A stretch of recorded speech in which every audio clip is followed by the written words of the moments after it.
Many people believe that if you are deaf, you just can't hear and have to either accept that or learn a different way of communicating, such as sign language. But thanks to modern technology, that is no longer true. For as long as I can remember, my grandfather has worn hearing aids. However, recently they have not been working so well for him. So over the past couple weeks, I've done some research to see if there are any other options to help him. The deaf community struggles with a lot of different issues, but the biggest one is obviously not being able to hear the things we do every day. And something to help them with that is cochlear implants. So in this speech, I will talk about what a cochlear implant is, how it works, and why people use them. So to start off, let's talk about what a cochlear implant is. According to the National Institute on Deafness and Other Communicative Diseases, cochlear implants are a small, complex electronic device that can help to provide a sense of sound to a person who is profoundly deaf or severely hard of hearing.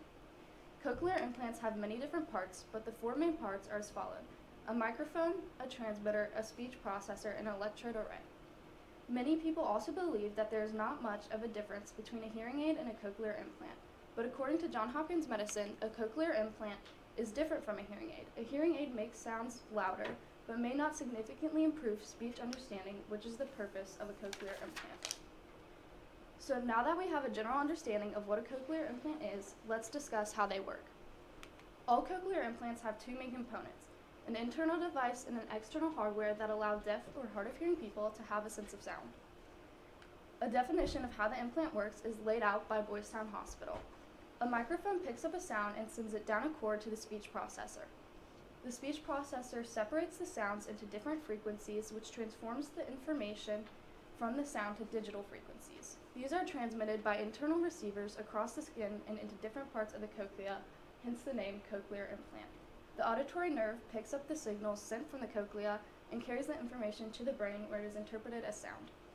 Most people think that cochlear implants relay the actual word or noises one would hear, but instead, people who wear cochlear implants are receiving the signals those sounds carry, and the brain analyzes the meaning or source of the sound.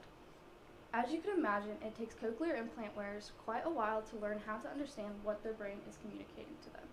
And now that you have a better understanding of how they work, let's discuss why people use them and how it is determined that someone needs one.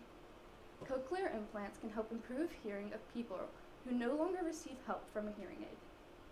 Cochlear implants are used to better the communication and quality of life in people who struggle with hearing loss. The Mayo Clinic's article on cochlear implants explains how it is determined if cochlear implants are an option. To be eligible for cochlear implants, you must have hearing loss that is so severe it interrupts spoken communication, limited benefits from hearing aids as determined by specialized hearing tests, no medical conditions or factors that increase the risk associated with cochlear implants, high motivation to participate in hearing rehabilitation and be a part of the hearing world, and have realistic expectations of what cochlear implants can and cannot do. The FDA's article on the benefits and risks of cochlear implants give us some examples of ways people benefit from using cochlear implants. Adults tend to benefit immediately, while children benefit but at a slower pace due to the training it takes to comprehend the signals. Most people can perceive volumes at different levels of sound, including loud, regular, and quiet. It can help people to understand speech without having to learn lip reading or sign language, and it allows many to watch TV in a simpler way. Also, some people with cochlear implants can even listen to music. At this point, I hope that I have helped you to better understand what cochlear implants are, how they work, and why people use them.